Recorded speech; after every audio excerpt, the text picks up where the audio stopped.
హల్లెలూయా! దేవునికి స్తోత్రం. ఈరోజు దేవుని వాక్యం ధ్యానించుకుందాం. నిర్గమకాండము 27వ అధ్యాయము ధ్యానించుకుందాం.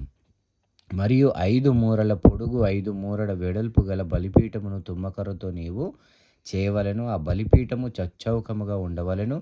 దాని ఎత్తు 3 మూరలు, దాని 4 మూలలను, దాని కొమ్ములను చేయవలెను. దాని కొమ్ములు దానితో ఏకాండముగా ఉండవలెను.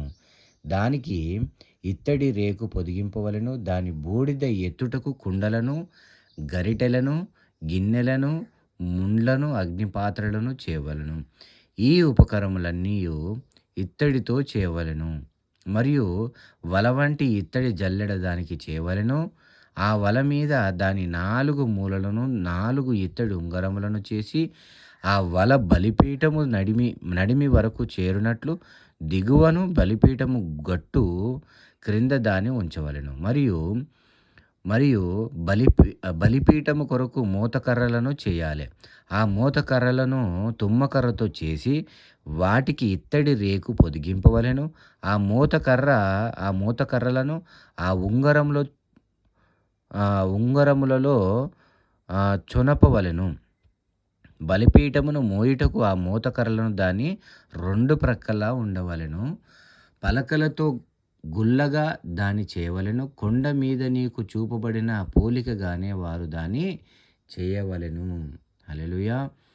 నీవు మందిరమునకు ఆవరణమును ఏర్పరచవలెను. కుడివైపున అనగా దక్షిణ దిక్కున ఆవరణముగా 100 మూరల పొడుగు గలదై పేనిన సన్ననార యవనికలు ఒక ప్రక్కను ఉండవలెను. దాని 20 స్తంభములను, దాని 20 దిమ్మలను ఇత్తడివి. ఆ స్తంభముల వంకులను, వాటి పెండె బద్దలను వెండివి. అట్లే పొడుగులో ఉత్తర దిక్కున 100 మూరల పొడుగు గల యవనికలుండవలెను. దాని 20 స్తంభములను, వాటి 20 దిమ్మలను ఇత్తడివి. ఆ స్తంభముల వంకులను, వాటి పెండెబద్దలను వెండివి. ఆమేన్. పడమటి దిక్కున ఆవరణపు వెడల్పు కొరకు 50 మూరల యవనికలుండవలెను. వాటి స్తంభములు 10, వాటి దిమ్మలు 10. తూర్పు వైపున అనగా ఉదయ దిక్కున ఆవరణపు వెడల్పు 50 మూరలు. ఒక ప్రక్కను 15 మూరల యవనికలుండవలెను. వాటి స్తంభములు 3, వాటి దిమ్మలు 3. రెండవ ప్రక్కను 15 మూరల యవనికలుండవలెను. వాటి స్తంభములు 3, వాటి దిమ్మలను 3. ఆవరణపు ద్వారమునకు నీల ధూమ రక్తవర్ణము గల 20 మూరల తెర ఉండవలెను. అది పేనిన సన్న నారతో చిత్రకారుని పనిగా ఉండవలెను. దాని స్తంభములు 4, దాని దిమ్మలు 4.